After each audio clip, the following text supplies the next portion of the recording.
Hello, good evening, Shanae. Are you there? Good evening, teacher. I'm here. Hello. All right, good. So let's begin with this conversation, Shanae. As always, please, I always do this. I would like you to tell me everything that you remember about the last conversation so that we can continue starting from that point. Yes, I can remember. It's all about the two cities, two Asian cities, right? Yes, correct. Do you remember what was the difference between these two cities and what happened to each of them? Well, one city decided to cut down the trees because of all the population, the extremely population, and the other city decided to maintain the trees because the trees are considered sacred, and Correct. the second city has a lot of population as the same city, but they decided to maintain the trees. Very good. And at the end, what happened to the first city? What happened to the city which name was Uruk that decided to chop or cut down the trees? This city lost the water, the irrigation water, I think. Yes, the Good. irrigation water. Very good. Exactly. Right. Because it was like something gradual, right? At the beginning, because of chopping down the trees, they started like having this contaminated water. Then the water started to evaporate, right? It got evaporated. Then because of that also, it left some minerals and it rendered, right, the land or the soil too salty, right, for agriculture. It means that they were not able to grow food. And of course, that was a disaster, right? But as you mentioned very well, it didn't happen that way to the second city because of the treatment, right, that they gave to trees. And yes, the word you used was perfect. Trees were sacred. Now, in this second part of the video, we're going to understand like very, very specific benefits that trees have, all right, related to our cities. So let's pay attention, please, Sharai. I'm going to play it one time, the whole part of the benefits, and then I'm going to play only like the first benefit. So let's pay attention, please. We may think of nature as being unconnected to our urban spaces, but trees have always been an essential part of successful cities. Trees act like a natural sponge, absorbing stormwater runoff before releasing it back into the atmosphere. The webs of their roots protect against mudslides while allowing soil to retain water and filter out toxins. Roots help prevent floods while reducing the need for storm drains and water treatment plants. Their porous leaves purify the air by trapping carbon and other pollutants, making them essential in the fight against climate change. All right. Those are all the benefits. There are a lot of them, but now I'm going to play again, but only the first part. All right. Only the first part, and try to tell me what are those benefits that you can understand. Being unconnected to our urban spaces, but trees have always been an essential part of successful cities. Trees act like a natural sponge, absorbing stormwater runoff before releasing it back into the atmosphere. All right. So first we watch all the benefits, and now we only like kind of listen to the first part, which mentions one big benefit, but that benefit is like divided in two parts. But I would like you to tell me two things, Sharai. First, everything that you were able to understand about all the benefits that you were able to hear. And second, what you were able to hear about the specific part in the first benefit. Well, mm, the trees have a lot of benefits for transform the the air to a I don't know how it's the this composition, but it turns to oxygen for all the humans. That is would one the most important. and then it absorbing. I hear something about absorbing the storms or something like that. And about the specific part you mentioned, it's trees are considered like a natural sponge, I think, and that. Good. Okay, very good. Yes, we have very good and very interesting elements. The benefits related to the first part is related to that idea, to that action, absorbing, right?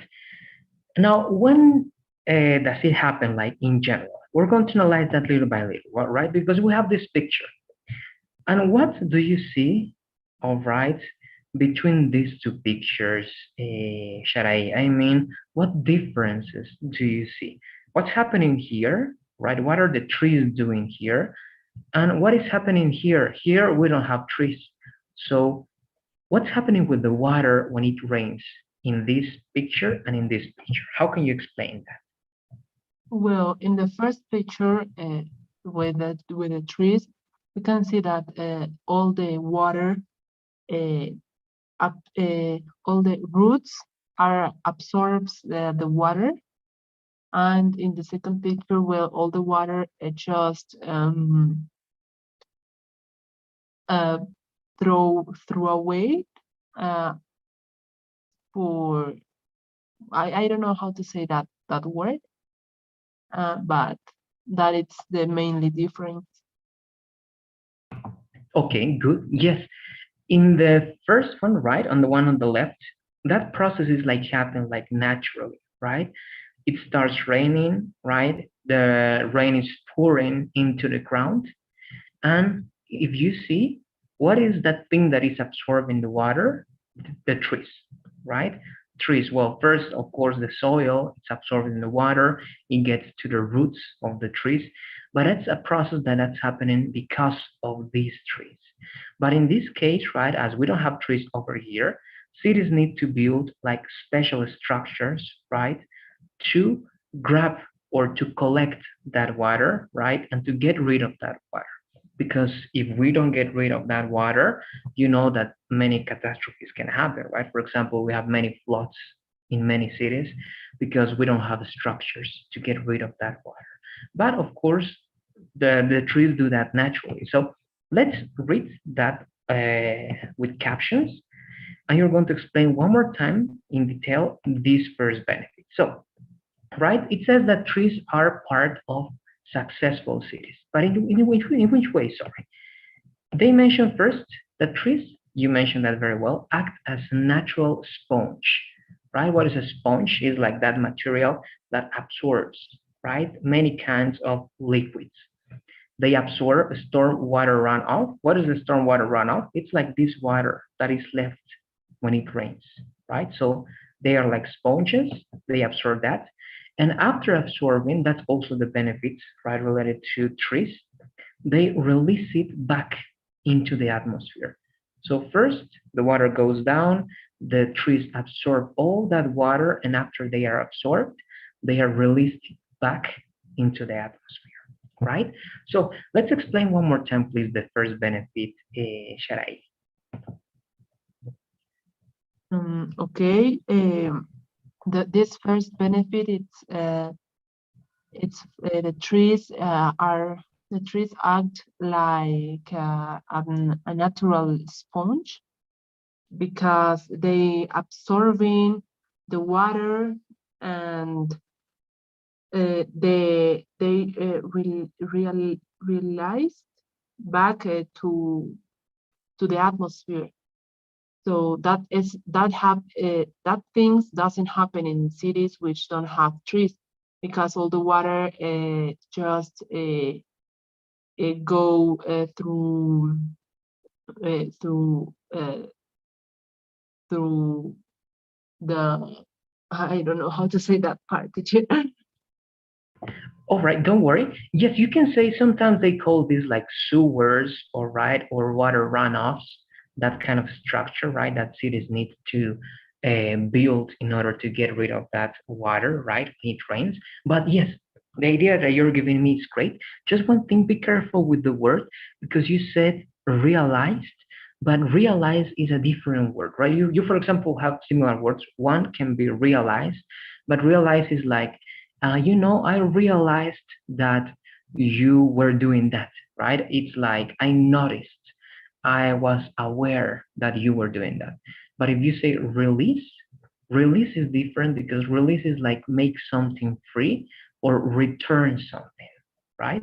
So we have realize, one word, and release, that's a different word. And in this case, we need to use the word release, right? You can say, and it releases the water back into the atmosphere. All right, good. I'm going to play it one more time to go to the second set of benefits. I think this is interesting because it's happened a lot, and it's part of something that we see in news, at least in Latin America and Bolivia, perhaps. So let's play Releasing it back into the atmosphere. The webs of their roots protect against mudslides while allowing soil to retain water and filter out toxins. it. Good. There is like one big benefit, but again, it has like two benefits inside that one. I'm going to play it one more time. Water runoff before releasing it back into the atmosphere. Okay, here. The webs of their roots protect against mudslides while allowing soil to retain water and filter out toxins. Good. So what do you get in that second part, in that second set of benefits, Sharai? What were you able to get? There is a word that I couldn't catch, but about to protect against moans, against something that I couldn't understand this word, teacher. Good. And after that, because I'm going to explain that word to you. And after that, there's like a second benefit. Were you able to get what happens after that protection? No, teacher, I couldn't understand the rest. All right, don't worry. There are like a lot of new words here. That's why I'm showing you this. So in the first one, the word is mudslide. What is a mudslide? I'm going to show you the picture. All right. For example, I don't know, which city you live in, Sharai? Where do you live? Teacher? Where do you live, Sharai? In which city do you live? De Cochabamba. All right. I think that in Cochabamba, like some years ago in Tiquipaya, there were some disasters. And what happened in Tiquipaya were mudslides. What is a mudslide? When you don't have trees, for example, in a hill, in a mountain or something like that, and you don't have trees and it rains, the land, right, becomes wet. And when it becomes wet, it becomes weak. So the land can go down and down, bringing everything and can destroy everything. It can destroy this house and it can destroy everything, all right? That's a mudslide. A mudslide is produced by raining when you don't have trees and when the land is kind of weak and there is anything that is supporting that land. And the land, again, all right, becomes weak and it goes down, destroying everything that is like on the way. Do you get more or less the idea of what's a mudslide? Yes, teacher, I get. Thank you. Good. So it happens only when you don't have trees. When you have trees, it doesn't happen. Why? Because the roots of the trees, right, make the land strong. And when it is strong, there is no going to be mudslides. That's one benefit. And the second benefit is that they retain water. And actually, when they retain water, like you see here, it helps like filter out, all right? They filter out toxins. So it has like a double benefit. First, they make the land strong so that we don't have mudslides. And second, by retaining the water, they help that by filter out, right, the toxins. Now, let me show you once again, but with captions, and it says, all right, so the webs, these are the webs of the roots, right? The webs of their roots, it means of the trees, protect against mudslides, what I explained. And at the same time, they allow soil to retain water, right? Because you know that they absorb the water, they retain the water, and they filter out toxins. It means that they eliminate toxins, not the leaves, okay? Not the leaves. It happens in the soil. and that's thanks to the trees. All right. So with that information, please let's try to explain one more time this second set of benefits, Sharai. Okay. The first, well, in this part there are two benefits. The first is the trees protect against the mudslide, uh, because the roots is the roots of the trees made the land strong, and at the same time they the trees retain waters and filter out the toxins. Very good. Exactly. That was great explained. And you know that you can use some synonyms. Something similar to filter out in this case can be like eliminate, right? Or get rid of something. But that was great. That was perfect. Now, because of the time, we're going to kind of stop here, Sharai, but I sent you the link. All right. You have the link of this video in the conversation. Try to finish watching this video because you're going to get some other like important vocabulary that I think it's important that everybody knows. All right, try to check it out. Why? Because this is going to be like today's Thursday. Yes, we're going to have one last conversation that it's going to be on Tuesday, but it's going to be a little bit different. We're not going to continue watching this video. It's going to be a different conversation. We're going to kind of talk about like the course in general. All right? Okay, teacher. Good. That's it. Do you have any final questions or comments before finishing? No, teacher, everything is clear. Thank you. Perfect. So just remember, please, I think that only happened to Whitney. I don't know if you checked the group. Whitney had some problems with the quiz, or yes, with the quiz Mhm. because she was assigned the same quiz but by a different teacher. I don't know what happened, but try to be sure that you took it, please, Sharai. You should be able to see your grades. But I saw that I think you were able to do it.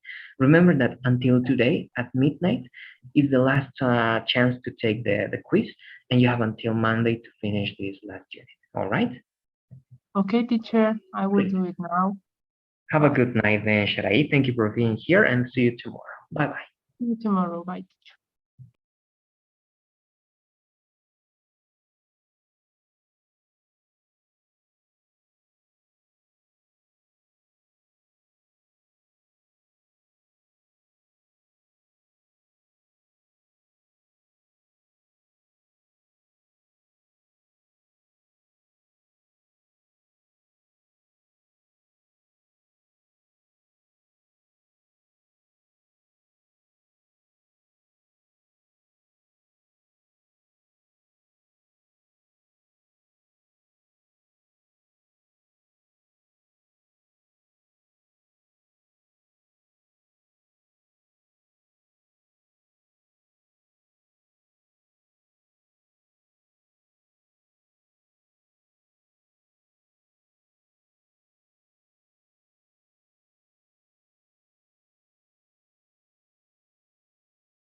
Hello, good evening, Mariana. How are you?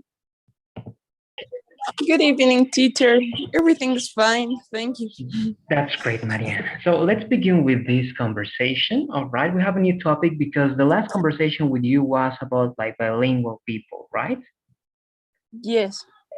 Okay, so we have a new topic that is related to trees. With you, we didn't get to see anything about this video, right? It's going to be a new topic for you. Is that correct? Yes. Okay, good. So let's start watching because I've been working with this video already with your partners, but for you it's going to be new. So we're going to have the introduction then with you. I'm going to explain you a little bit what's going to happen, all right? So the introduction of this video is going to be about the tale of these two cities, okay? Uruk and Anuradhapura, all right? Uruk and Anuradhapura. The tales that they're going to tell us are related to trees, all right? To trees. How their decisions, all right, related to trees, like made them like take different paths, all right, different ways. And one of these cities is going to be successful, and the other one is going to like fail. All right. So please, let's pay attention to everything we can, Mariana, and you're going to try to tell me what happened to these two cities. All right. It's going to be 1 minute and 40 seconds. Let's pay attention, please. Do you have any questions about what I'm asking you? No, teacher. Okay, good. Let's do it, please. This is the tale of two ancient cities and the trees that determined their destinies. In 3000 BC, Uruk was more densely populated than modern-day New York City. This crowded capital had to continually expand their irrigation system to feed its growing population. 2,500 years later, in Sri Lanka, the city of Anuradhapura had a similar problem. They were also growing constantly, and like Uruk, their city relied heavily on an elaborate irrigation system. As Uruk grew, its farmers began chopping down trees to make space for more crops. In Anuradhapura, however, trees were sacred. Their city housed an offshoot of the Bodhi tree, under which Buddha himself was said to have attained enlightenment. Religious reverence slowed farmers' axes and even led the city to plant additional trees in urban parks. Initially, Uruk's expansion worked well, but without trees to filter their water supply, Uruk's irrigation system became contaminated. Evaporating water left mineral deposits, which rendered the soil too salty for agriculture. Conversely, Anuradhapura's irrigation system was designed to work in concert with the surrounding forest.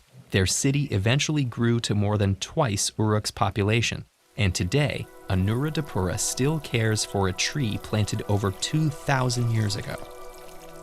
All right, that was the introduction. That was a long introduction, but that's like the entire story or tale, right, of those two cities. Now, it's important to understand what happened to them. We're going to go little by little, but first, Mariana, please, I would like you to tell me everything that you were able to understand in that first part.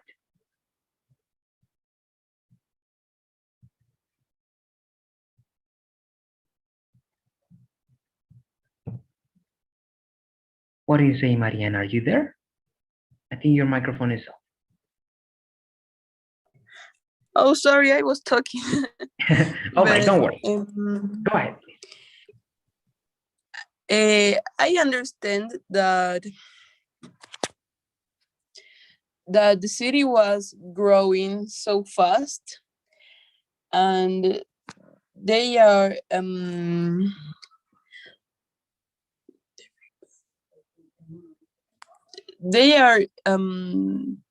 like, I don't know if it's like knocking down the trees for because they need space to live, and it causes a lot of contamination, and I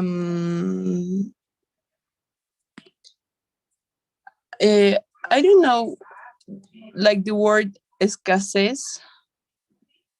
A shortage? You can say a shortage. Like a shortage of water, and the water was evaporating and a lot of contamination. I understand that. And Okay, because that they care a lot of trees.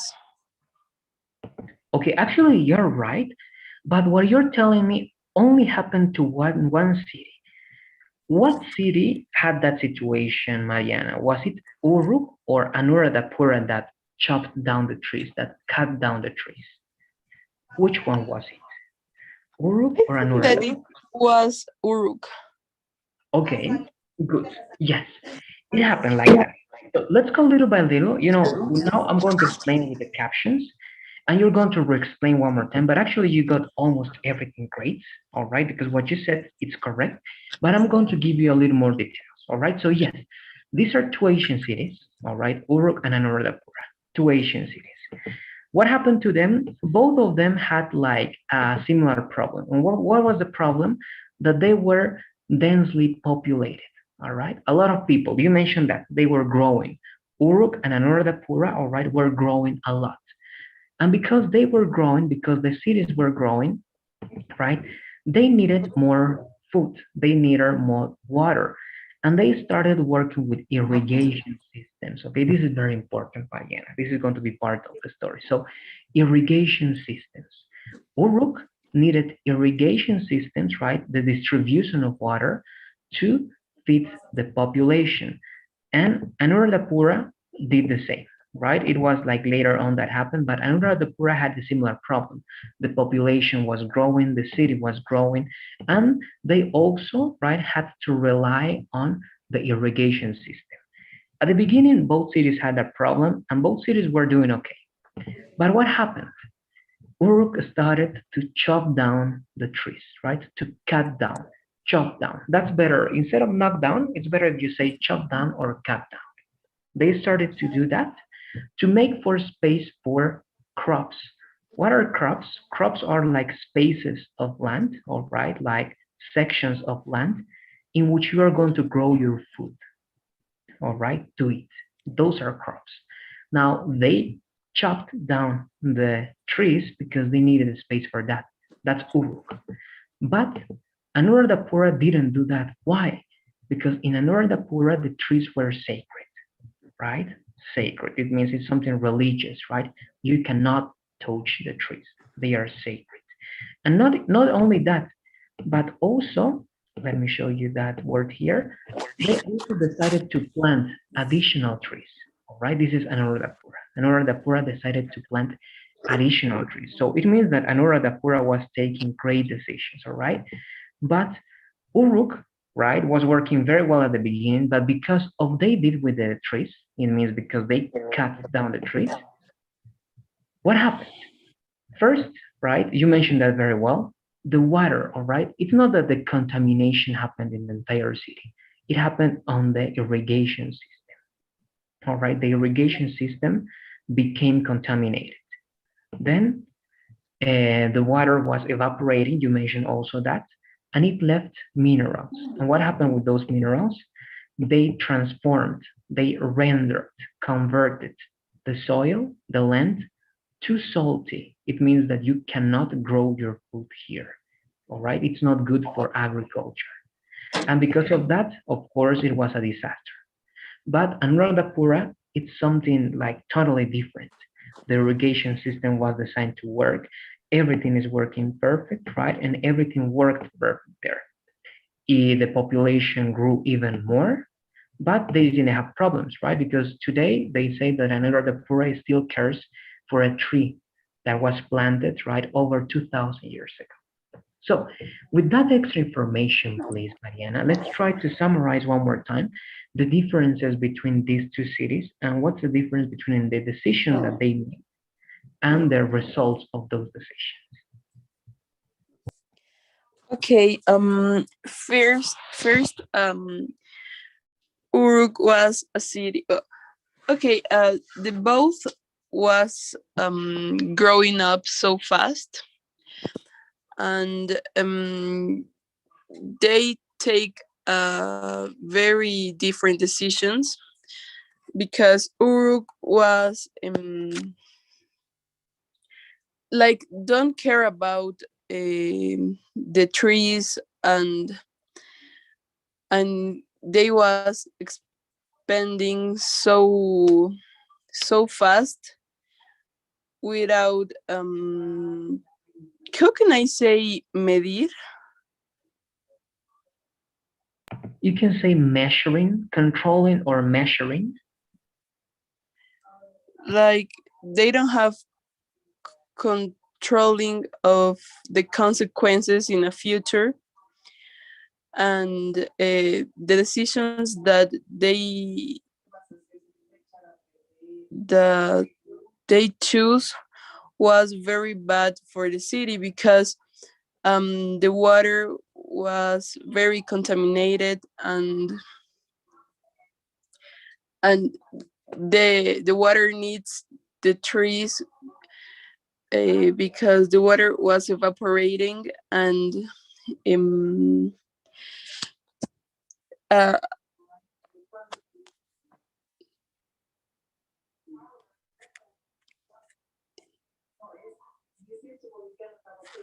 and they don't have lands for um,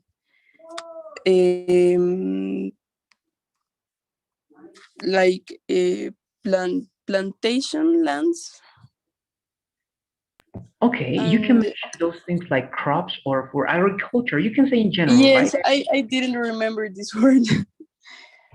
Like they don't have crops for their for their food, and everything goes very badly. And a difference of the other city, um, they trying to care so much about the trees and respect the nature. And the situation was very different because the ecosystem was very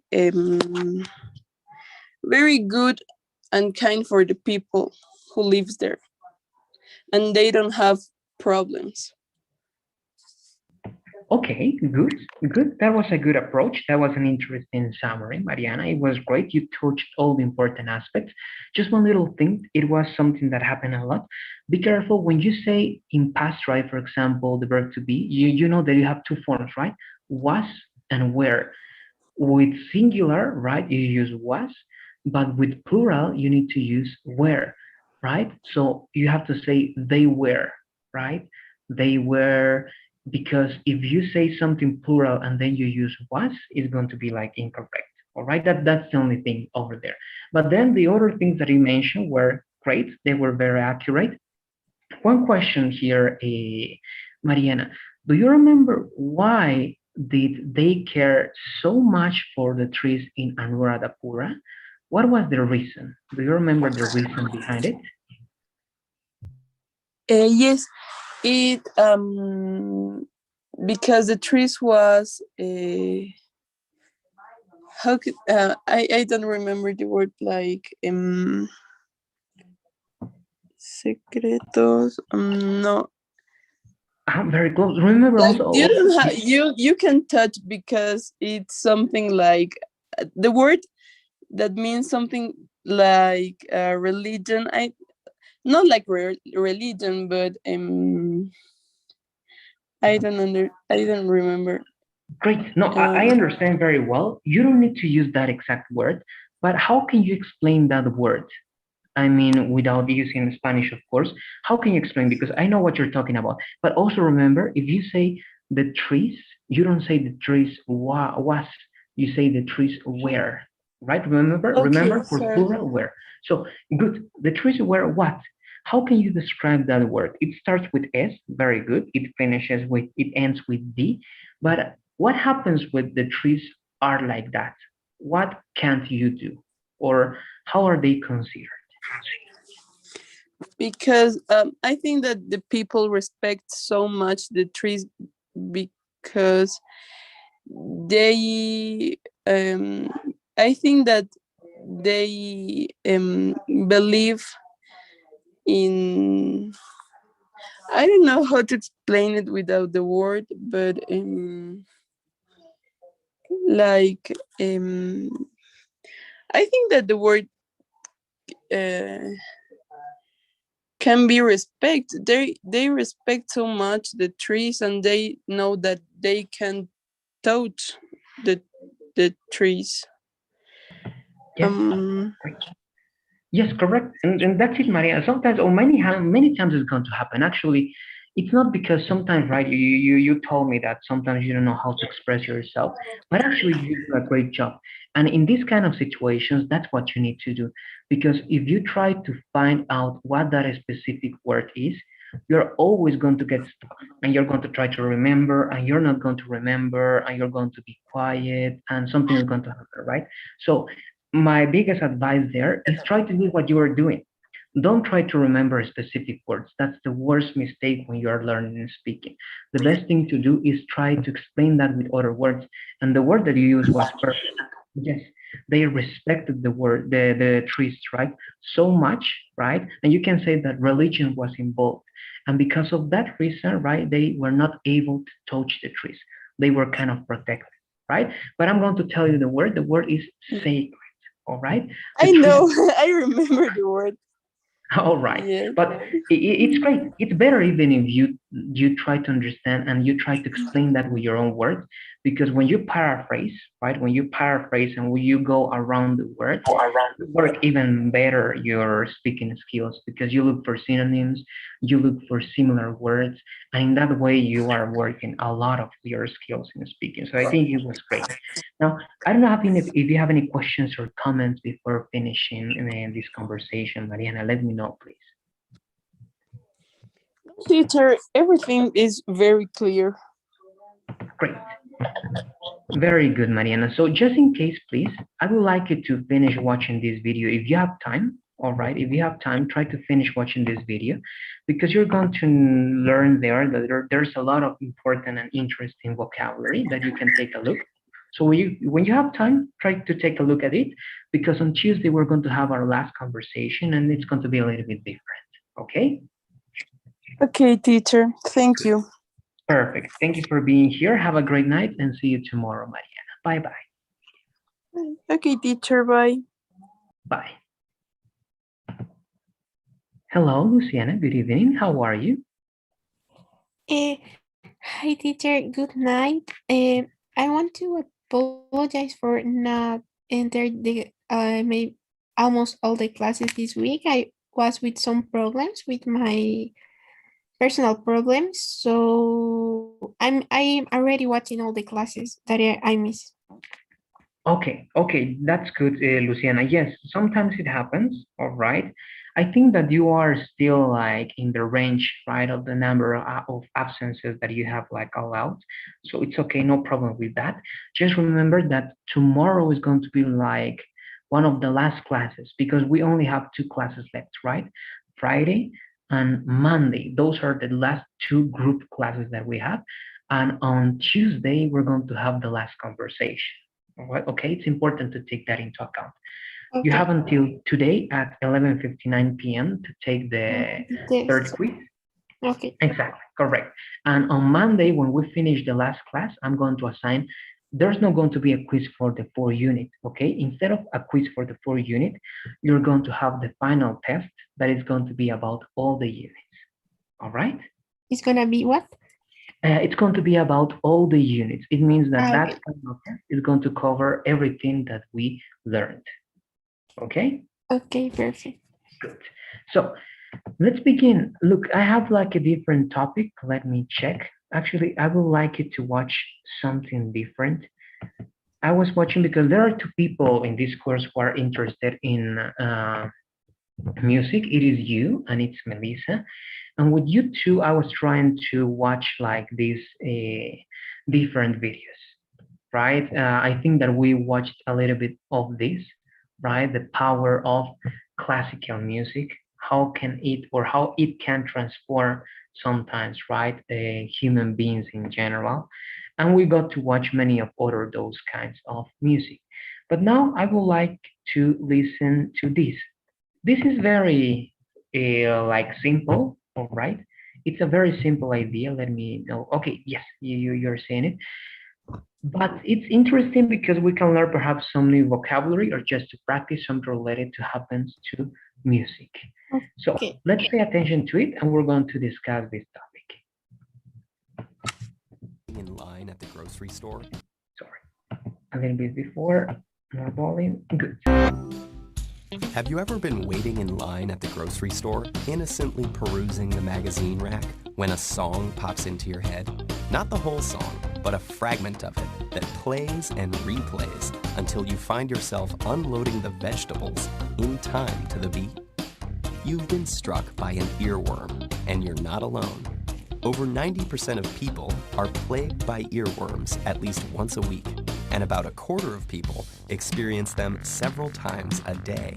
They tend to burrow in during tasks that don't require much attention, say when waiting on water to boil or a traffic light to change.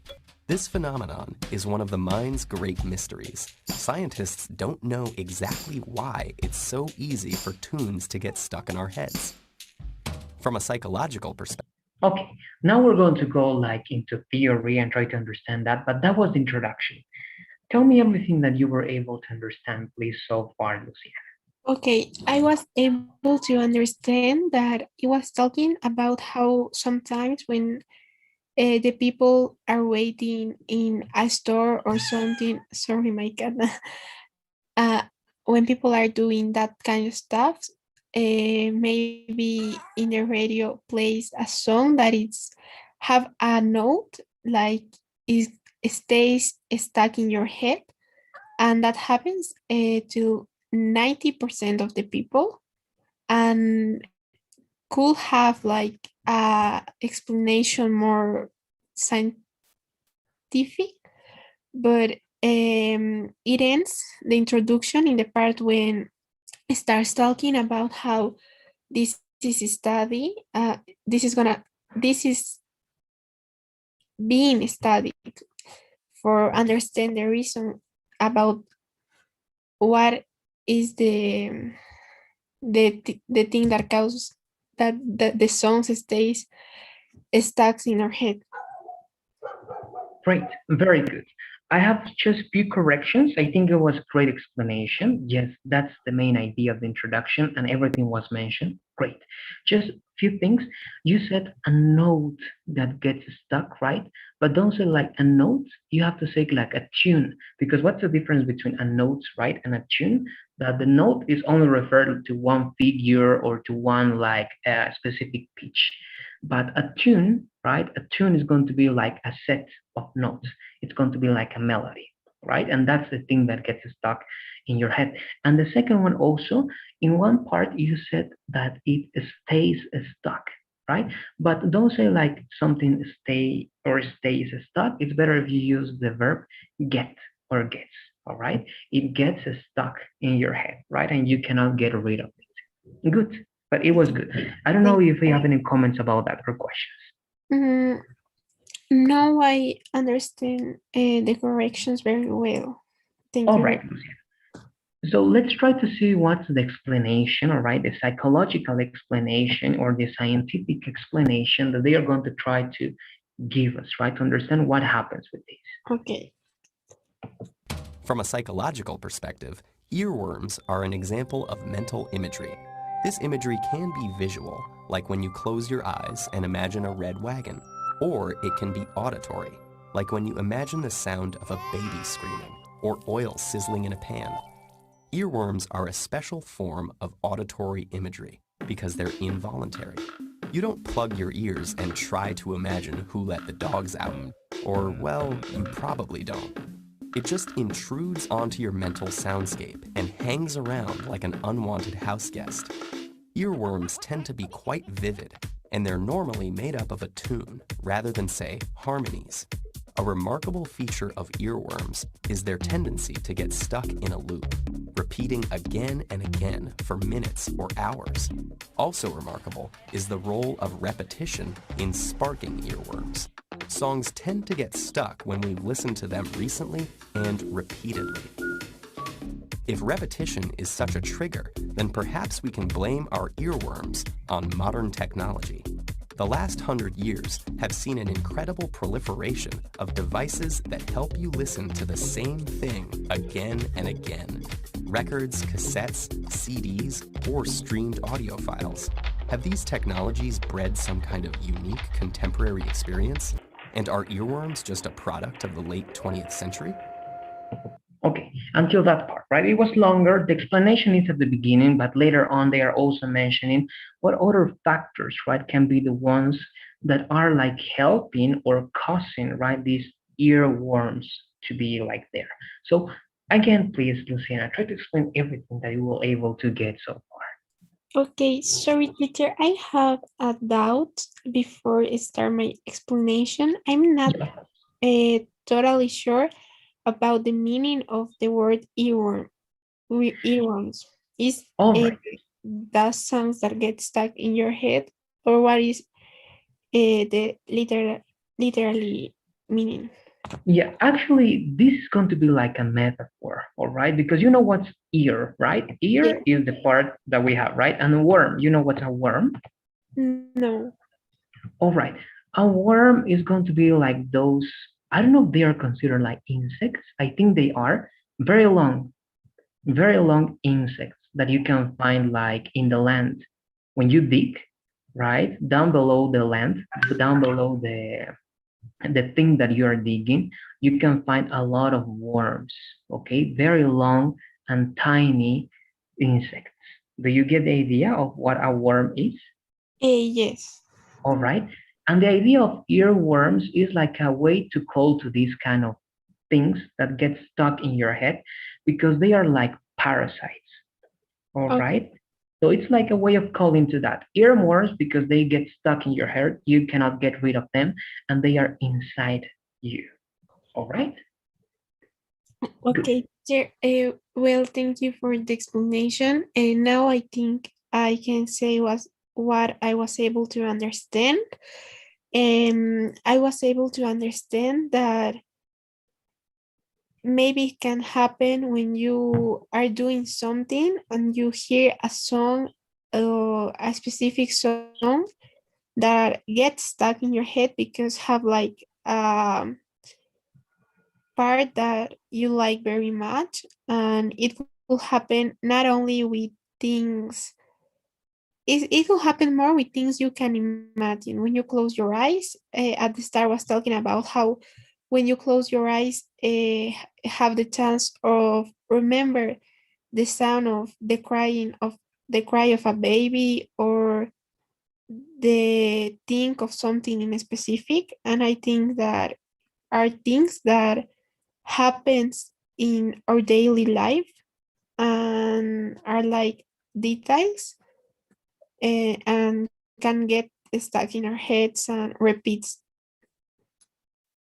Okay, good. One question over here, Luciana.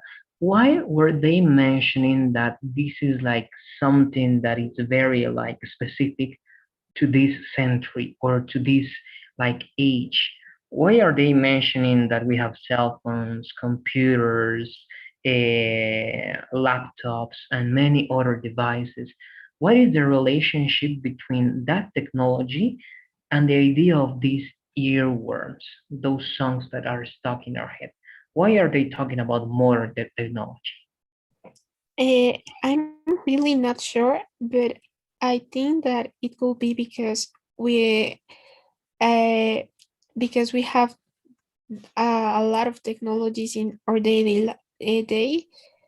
Can be because with that technology we receive more information and maybe more, I don't know if is the right word, but maybe we can have more stimulation, and receive more like that information that can get stuck in our head. Maybe it could be a song or a publicity or something like that. Good. Yes, it's related to that, Luciana. Great. Because let's say like before, right, when we didn't have this technology, it was hard for someone to listen to the same tune, right, every time, right, during the whole day. It was hard. But nowadays it's easy because you have your cell phone, you have your computer, and if you want to listen to a song, you just grab your cell phone and you play the song, right? So you can do that every time, anywhere, right? And that's one of the things that is going to help in produce these earworms because actually you're always surrounded by technology, and with that technology you always have the chance like listening to the same tune, right, all over and over and over again. So they believe that these earworms are like the result of this technological advancement that perhaps didn't happen before. So to finish this conversation, Luciana, what do you think about that? Do you think that this idea of having like a tune stuck in our head is the result of technology, or do you think that it happened before with the same frequency? I think that it was something that could happen before, but maybe not in the same frequency or the same grade, because now may I I could say that almost every person in the world have the access to technology, or maybe can only walk in the street and think that technology hear um a lot of noise, and maybe there is the part of a song in specific. So I think yes, that is important. Happens before, but I think that happens more now with all that new ways to communicate. Great, very good. Yes, I agree with you. Definitely it happened before, but not as much, right, as it's happening right now because of all these changes. Good. Do you have any final questions or comments before finishing this conversation? Luciana, let me know, please. And no, teacher, I think that I was able to understand the video Great. and the catch the ideas. Great. That's perfect, Luciana. So thanks for being in this conversation. Don't forget about the information and the reminders that I gave you, right? We're about to finish this course, so be ready for the final test. That's it. Thank you for being So in this. one more Tell me. question. When Yes. is gonna be the test? I don't remember the day Yeah, of actually, you're going to have 2 days to take it, but once you open the test, you have to take it, right? I'm going to assign the final test on Monday, but you're okay. going to have until Tuesday noon or Tuesday afternoon to finish the test. Okay? Okay, okay, Good. teacher, thank you very much. Perfect. Have a good night. See you tomorrow, Luciana. Mm, Hello, good evening, Whitney. How are you? Hello, teacher. I am fine, thanks. That's great. Perfect. Let's begin with the conversation, please, Whitney. As always, I would like you to give me a short summary, please, of everything that you remember about the last conversation that we had.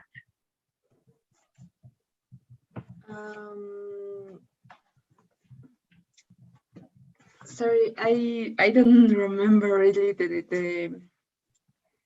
the video. It's about of partners of the dream.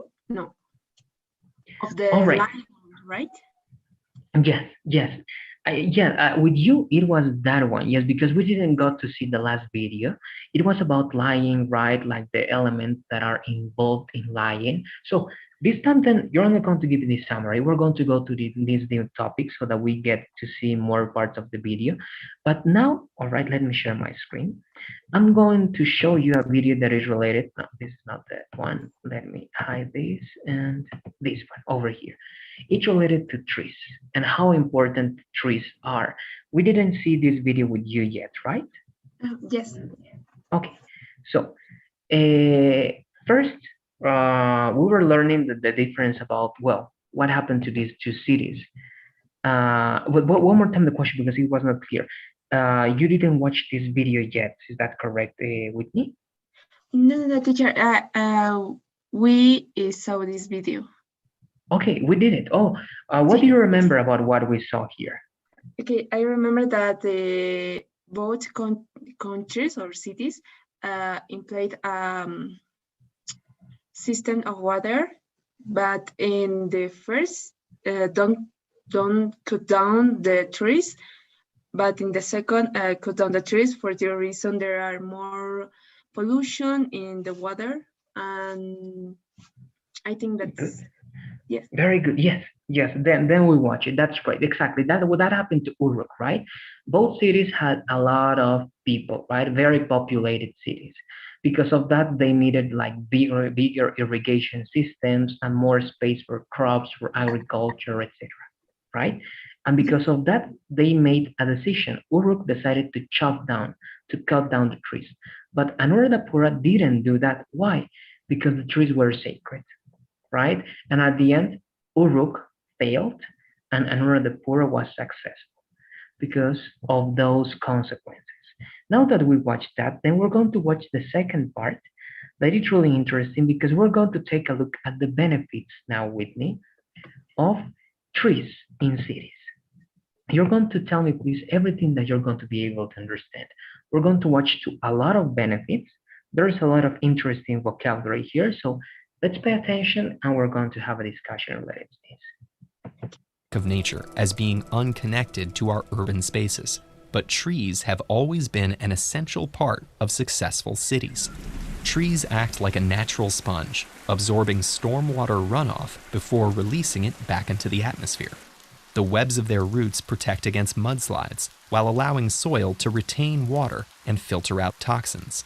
Roots help prevent floods while reducing the need for storm drains and water treatment plants. Their porous leaves purify the air by trapping carbon and other pollutants, making them essential in the fight against climate change. All right. So in that part of the video, they mention like at least 6 or 7 benefits.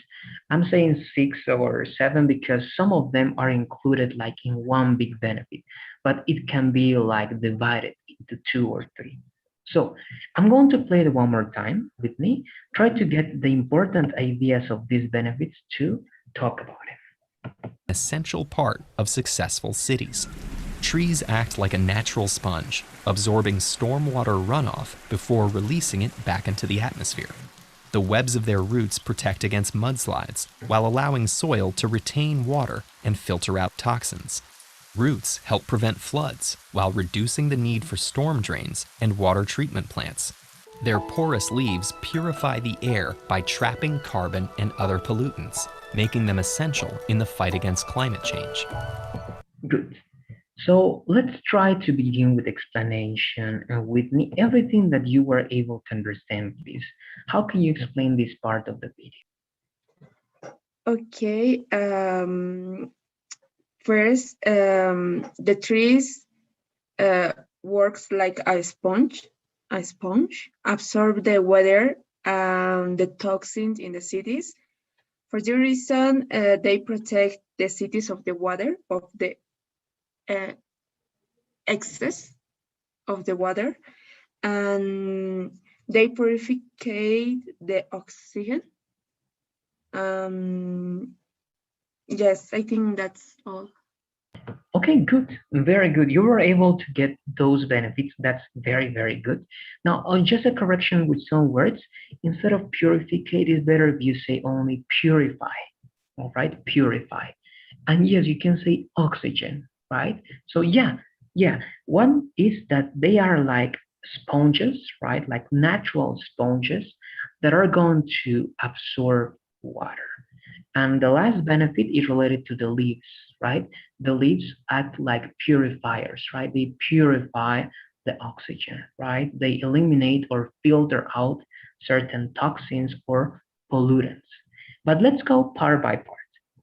In this part, this is the first benefit that you mentioned. It's great. But let's try to practice a little bit here with me. What differences do you see between these two pictures? What is happening on the left and what's happening on the right with the water? What are trees doing here? And what's happening in this city that like doesn't have any trees? Okay. In the first, when there is a lot of trees, the trees absorb the water, and there is how do you say exceso? Yes, you can say excess, but actually you can call that exact word is water runoff, okay, water runoff, but you can say excess also, excess of water, but water runoff is the specific word when you have some raining and the water that is left is called water runoff. Okay, thank you, teacher. Okay, in both cities or in the both examples, there is a water runoff, but in the first, the trees absorb this excess of the water, but in the second, there is a problem with this water runoff, and for the reason the weather could be a problem for the second one. Okay, very good. That was a very, very good explanation and comparison, Whitney. Also, you can say that yes, this is water runoff, but to avoid right those disasters or those problems, what do cities need to do? They need to build some drains, right? For example, these are drains. Drains are going to be like an artificial way of getting rid of water, right? So cities can do that artificially, but if we have trees, we can do that naturally. But this is my next question here with me. In the first picture, what happens after the trees absorb the water? There's a second step. What is that second step? Do you remember or can you guess? What is the reason the trees absorb the water? No, actually, what's the second step? What happens after the trees absorb the water? There's one second step to that. They process the water and transform this in oxygen. I don't know. I really don't remember to hear this. Don't worry, don't worry. It's going to be part of this. Yes, of course, the trees are going to feed themselves, right? But the second step is going to be that the water that was absorbed is going to be released back into the atmosphere. So it's going to be like a circle, right? Like a circle. It rains, the water gets down, you have water runoff, they absorb that water, and after some time, the water is going to be released back, right? They are going to return the water into the atmosphere, and it's going to be that natural circle. Sometimes it happens here, right? But not in a natural way, all right? Not in a natural way. So let's take a look at that vocabulary. I'm going to turn on the captions. They are natural sponges, or they act like a natural sponge, absorbing storm water runoff. You can use a storm if you want. It's not necessary. You can only say water runoff. And after they absorb that, they release it back into the atmosphere, as I was telling you, right? So it's a two-step process: absorb and release, absorb and release. Now, let's take a look at the second set of benefits. As you can see, this is one benefit, but it's like two benefits in one. First, absorb, second, release. Now here, I'm going to play this part. Try to get what happens in this second set of benefits with me. The webs of their roots protect against mudslides while allowing soil to retain water and filter out toxins. That's the second one. I'm going to play it one more time. Releasing it back into the atmosphere. The webs of their roots protect against mudslides while allowing soil to retain water and filter out toxins. Good. It's very short, but it's like one benefit that has two benefits. What do you get in this idea, Whitney? What are the benefits mentioned in this part? Okay, trees retain the soil and they process this toxin. Okay, good. Yes, they retain the water, right, in the soil. Good. And what happens with the toxins, Whitney? What happens with the toxins? Are the toxins there? Are the toxins eliminated? What happens with them?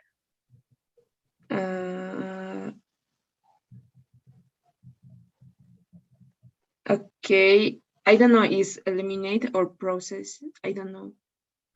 All right, we're going to see, because actually there are two processes happening here, all right?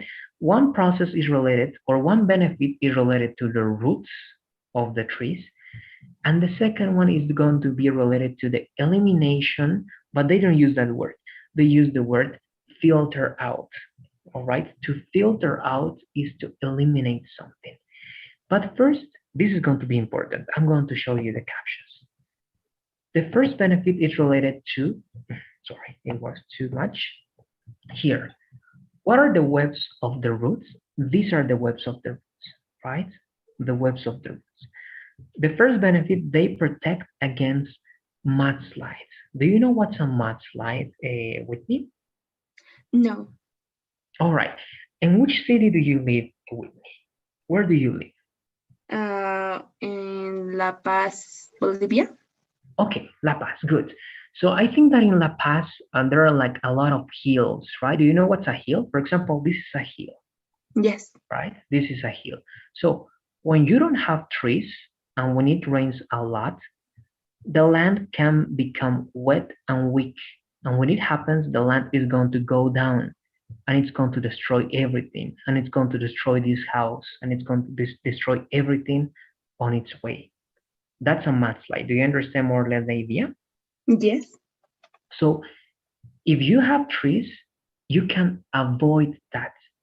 That's why it's a good idea to have trees on the hills because they are going to protect you and protect everybody against mudslides. Why? Because the webs of these trees are going to make the land stronger and you're not going to have problems with mudslides, sorry.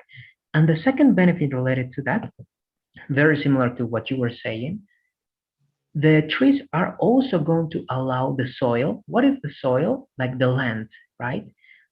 Trees are going to allow soil to retain water, as you can see here.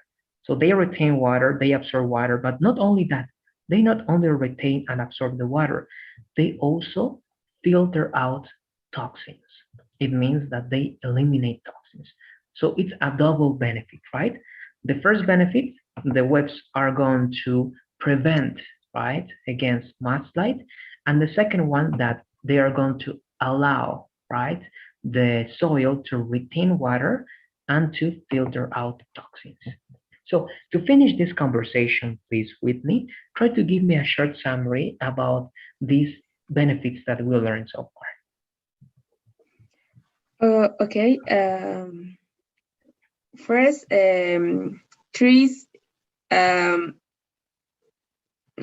Trees is like a natural sponge and absorb the water, and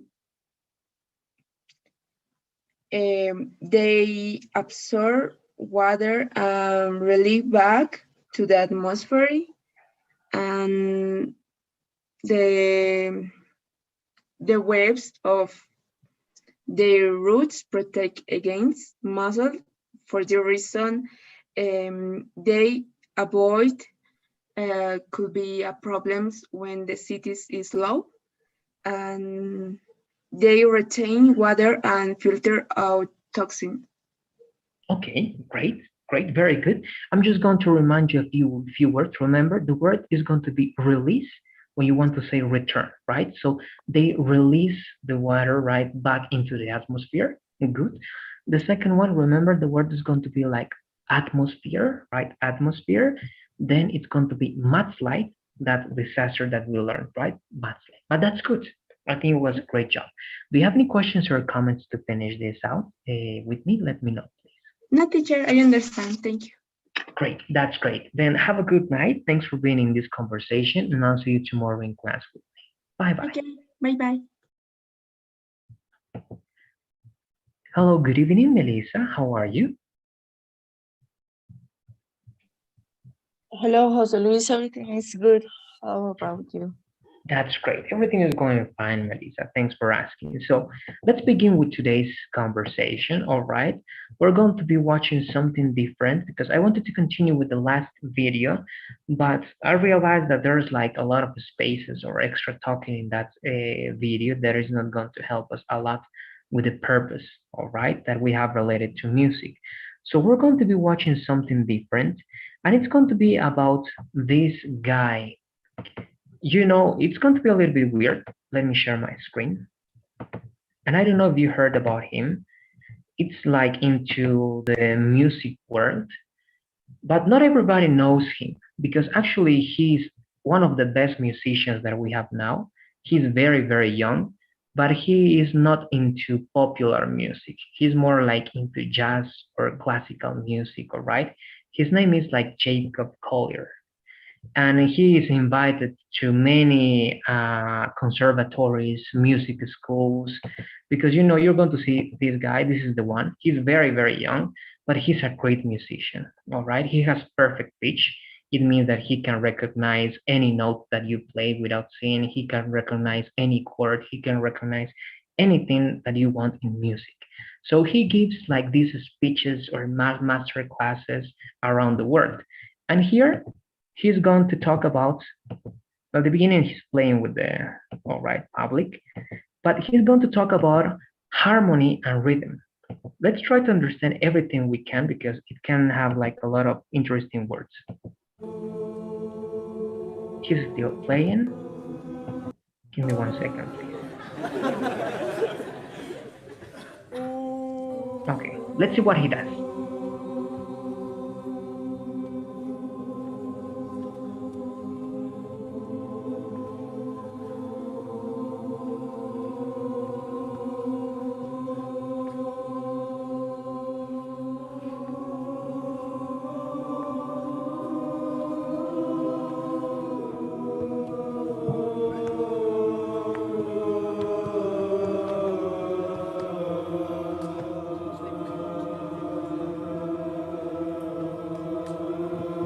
Okay, so far, I just want to have a conversation related to this.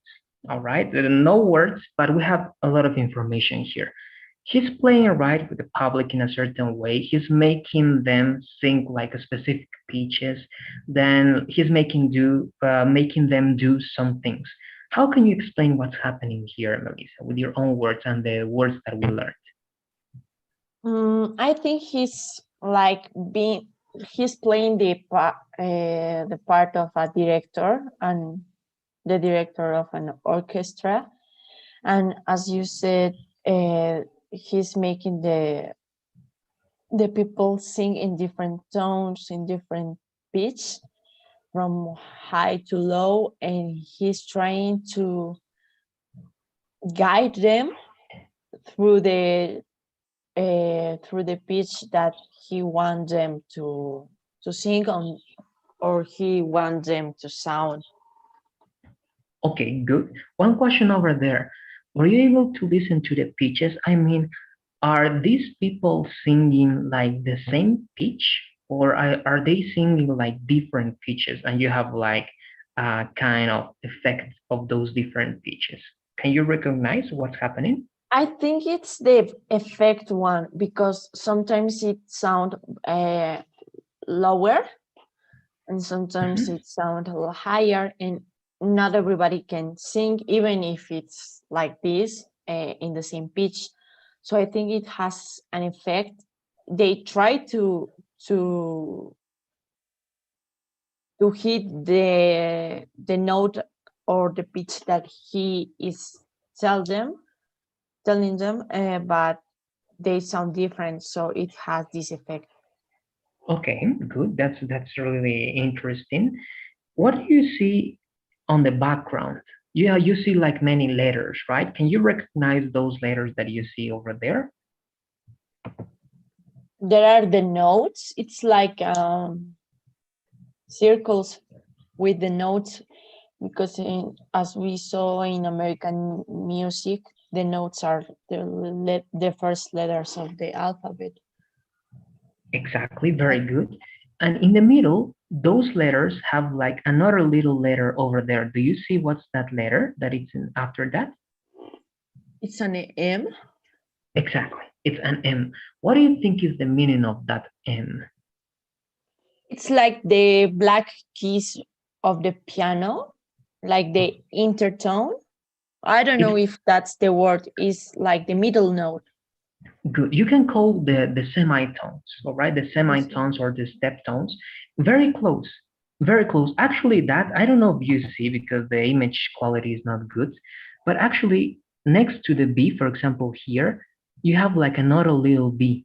Next to this E, you have another little B. Those are the black notes, okay? The black keys, the semitones. They can be flat or sharp. But this M actually it's going to be like the name of the note that can be, if it's like this, it's major. And if it's like this, it's minor. All right. So when you have a little M, it means that this is a minor chord. So this is F major, okay, F major, and this is going to be D minor. All right. So it's major and minor. Now let's keep listening a little bit. I want to have at least a little bit. I don't know if he's going to work in this master class only like with this kind of harmonizing. Let me see. Now he's going to be playing with rhythm. You're going to try to tell me how they are going to play with rhythm.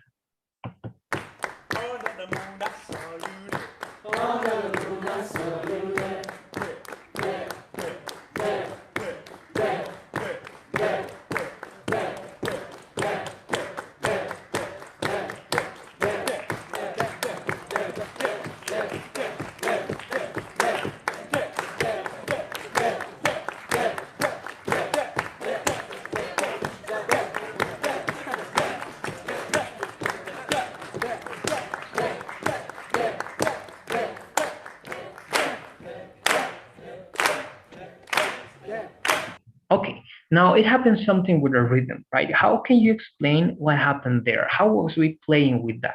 You can talk about speed, you can talk about the changes. How can you use your words to explain that? I think it was faster.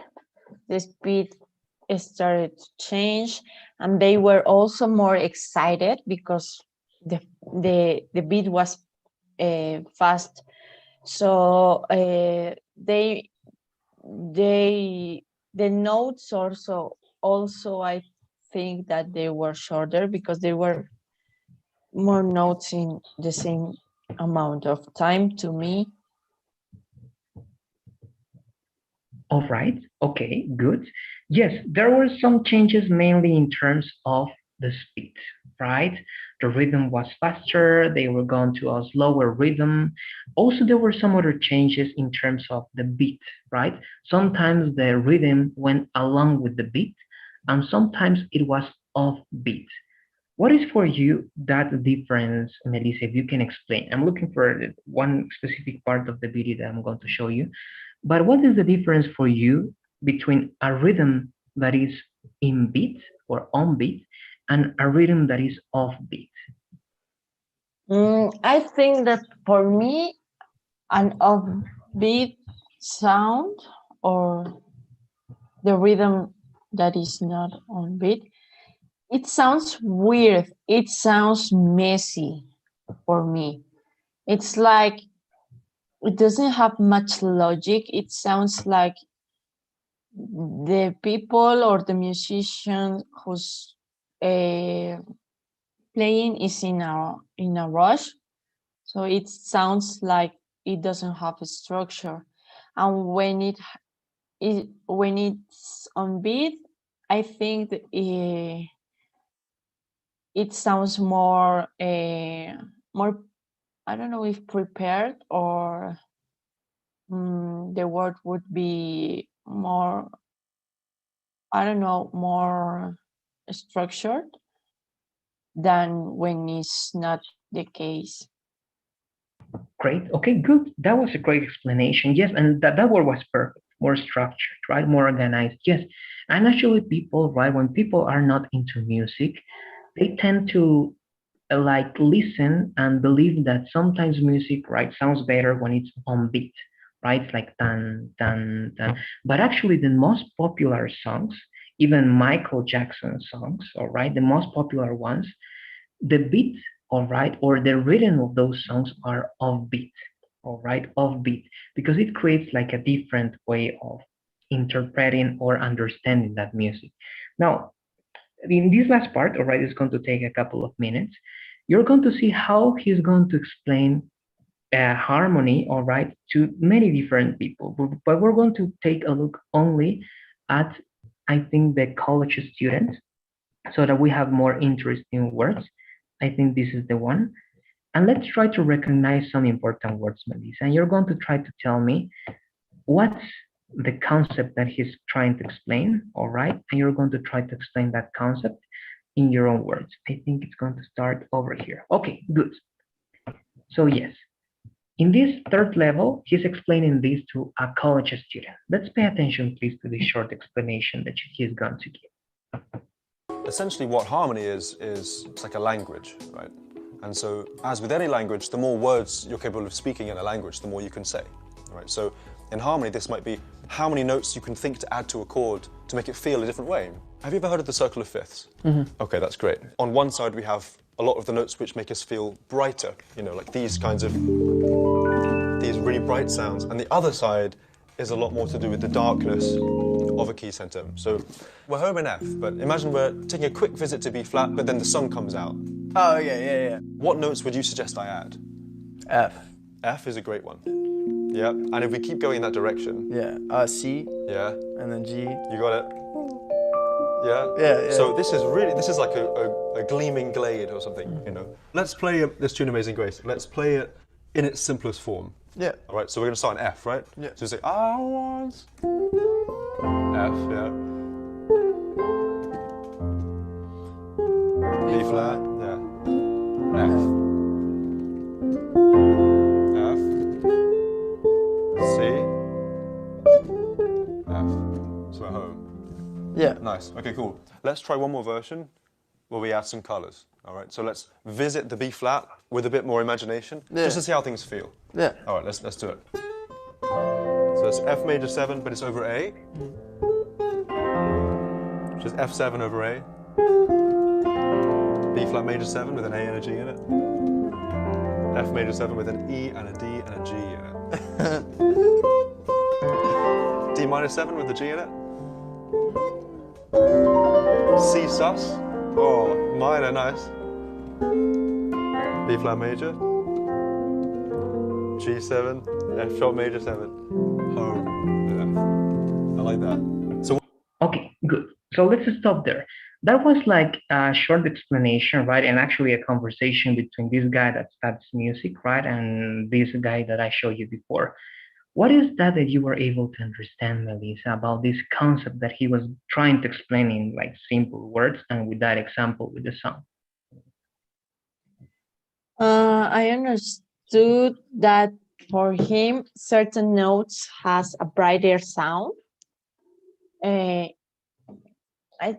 don't remember if he used the word gleamy, and some notes has a darker type of sound, and you can add color to the notes if you play with the semitones or the, I don't know the word that you said before. What word? I'm not sure. This semitone, it's okay. Step tone, you have also minor chords. Okay. Exactly, like the step tones, and in that way you can add more color to what you're playing. So maybe you can start with very simple notes. For example, the other guy was saying like C, G, D, and they started to play. I think it's Amazing Grace. I don't know if I get the title correctly. Yeah, it's correct. But they started to play it first very simple with the notes that, I don't know, maybe they're the notes that the other guy said first. And then they started to add different semitones, minors, steptones, and it was the same song, but it sound more. It was the same song, but it sounds more complex or different because it has another.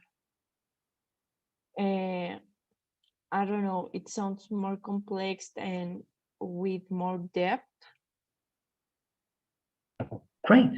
I think you got the main idea, and that's correct. Everything that you explained, it's the thing that he was trying to explain, right? Harmony, how you can play with the notes, with the chords, adding extra notes, right? Changing some chords. For example, you have D major, But if to that D major you add extra notes, like for example a seventh note, the sound is going to be different, right? And yes, what you were saying, some sounds are going to be happier, brighter, but other sounds are going to be like very dark or sad, right? Or even mystical. It depends on how you play with those notes, how you change the chords, right? And what you want to transmit.